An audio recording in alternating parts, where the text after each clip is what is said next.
So, hello, you're watching the press preview. It's our first look at what is on tomorrow's front pages. And tonight we'll be checking out the headlines with the journalist and author, Christina Patterson, and political commentator, Benedict Spence. Great to see you this Saturday evening. We shall chat in a moment after we've had a look at some of those front pages for you. We're going to start with the front of the Sunday Times, leading with the Defence Secretary's announcement that he will stand down as an MP. Its headline, Wallace quits and warns of war on three fronts. Rather depressingly. £12 trillion Brexit trade boost is the front of the Sunday Express as Britain joins an international trade bloc. The Mail on Sunday looks at a break in tradition for the heir to the throne, Prince George, as it reports he will not be expected to serve in the military. New homes must have green road schemes, reads the headline of the Sunday Telegraph, as the watchdog suggests developments require ULEZ-style traffic restrictions. While the Sunday Mirror looks at a TV couple's recent real-life split. Down the front of the Daily Star analyses the future of life with AI chatbots. And just to remind you, you can scan that QR code that you see during the programme and you can check out the front pages of the papers while you watch us discussing them. And to do that, Christina Patterson and Benedict Spence. Let's get cracking, shall we? Christina, why don't you start with it's breaking news this evening. The Sunday Times broke the story. They've got an interview with Ben Wallace, Defence Secretary, and he is standing down. Yes, well, he is one of the most highly respected members of the government, and he's also been the longest serving Tory Defence Secretary since Winston Churchill. So this is quite a big deal. I think he's slightly less popular at the moment with Zelensky and the Ukrainians, having basically chastised them for their lack of gratitude this week and declared that, we were not in Amazon, getting weapons from us was not just like ordering them on Amazon, although Rishi Sunak quickly kind of tried to suggest that he was, to say that he was not exactly speaking out of turn, but said that, there wasn't any kind of unease in this country about supplying weapons. I think actually in terms of the general public, he's not particularly well known. He was very popular with Tory party members, and his seat is being abolished in boundary changes at the next election. He could easily have stood for another seat if he wanted to, but I think the fact that he did not get the NATO role that he wanted probably has been the main factor in this. He probably feels he hasn't got the support and the status, and he wanted to use this as a stepping stone for something big, and that's not happening. But it is a big deal because, as I say, he's not all members of the Tory government in recent years have been highly respected, but he's been one who's been steady. He's been very, very strong on Ukraine. He's been a major supporter from the very beginning, from before the war started, in fact. So I think it is quite a moment for the Tory party.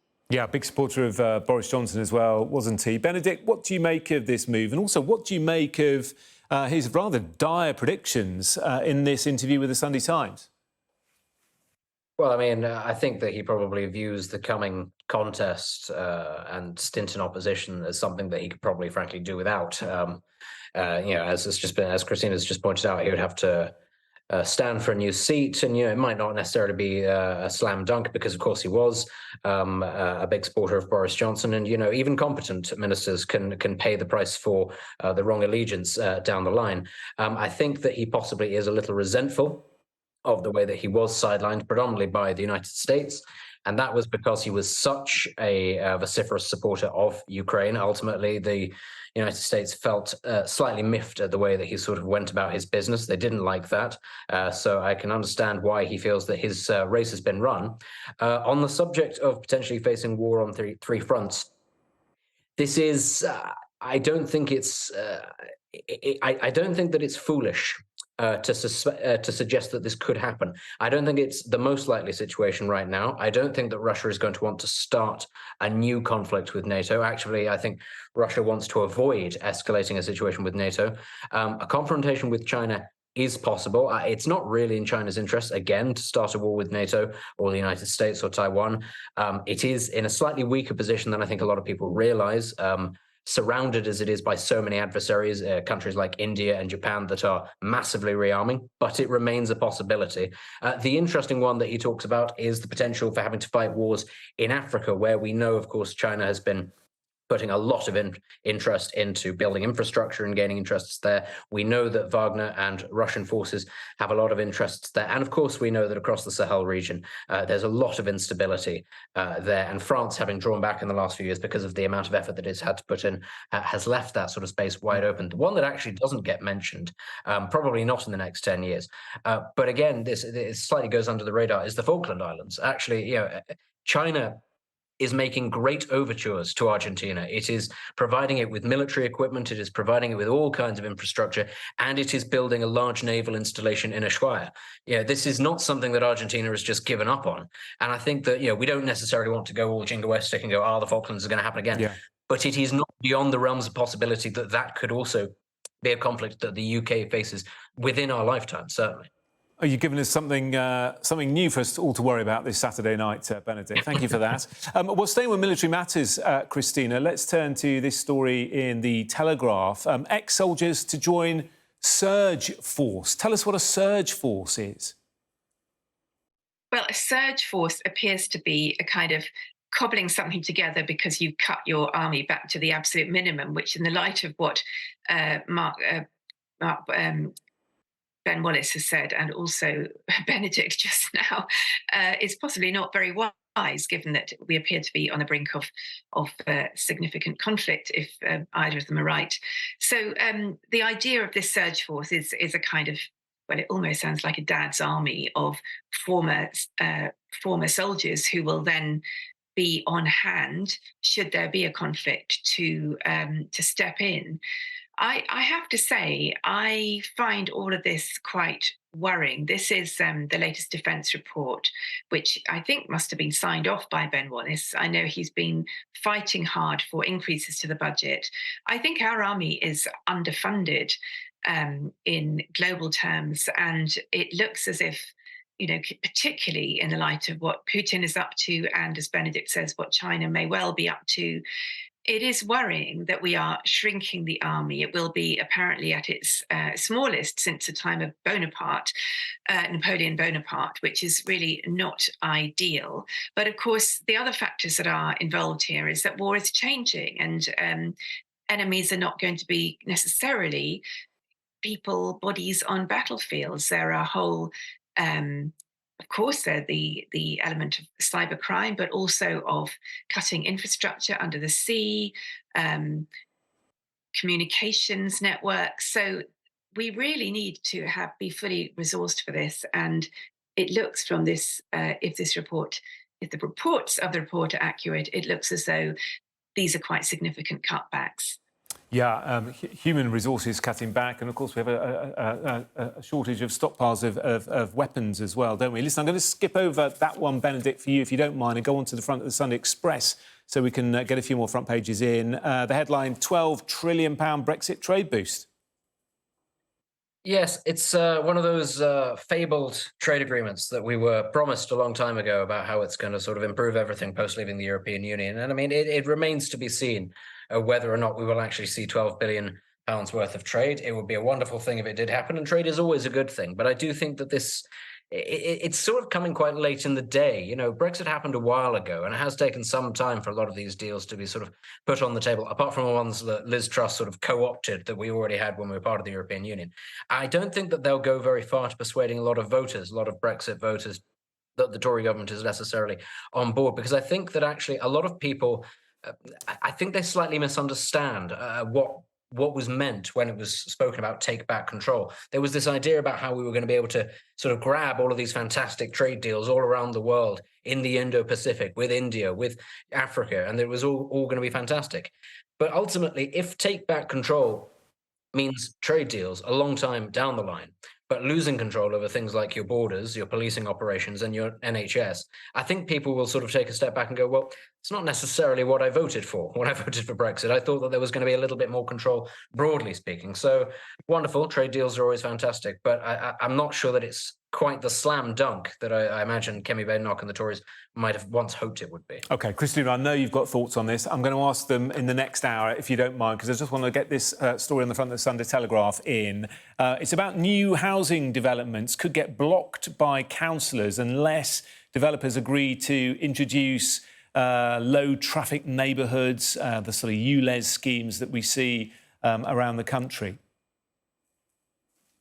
Yes, well, you might expect the Telegraph to present this in a very negative light, that woke warriors are basically stopping houses from being built, although Telegraph readers are not necessarily known for wanting big housing schemes on their doorsteps. Actually, there is a more positive way of looking at this, which is that we absolutely have to plan for lower air pollution, essentially for human health, because it causes such damage to people, but also for delicate ecosystems. And one of the areas, for example, where there's been a scheme of this kind with low traffic neighbourhoods is in the New Forest, and which has, I mean, you know, the clue is in the name. It has forests going back centuries, very, very valuable species that will be destroyed by pollution. I think the problem here is not that this is some kind of, you know, ridiculous wokery, but that the planning system in this country is totally bust. I know that, for example, in Northamptonshire, there are an enormous number of vacancies, more than 20 vacancies in the planning department. So how on earth decisions can get made when council planning departments are not fully resourced, I don't know. So I think it's good to plan for, we have to plan for lower pollution. We do have to plan for lower traffic neighbourhoods, but we also have to make sure we have an entire infrastructure in place that means that decisions can be made quickly and efficiently, and that all the necessary information is there, and that we support people to design schemes that will improve human health and improve our ecosystems, rather than instantly presenting that as a bad thing. OK, interesting point. Thank you both for the moment. We're going to take a break. After that, we'll be having a look at some more stories on the front of tomorrow's papers, including this one, also in the Sunday Telegraph. Doctors' pay demands mean cuts to frontline services, says the Treasury. That and more in a couple of minutes.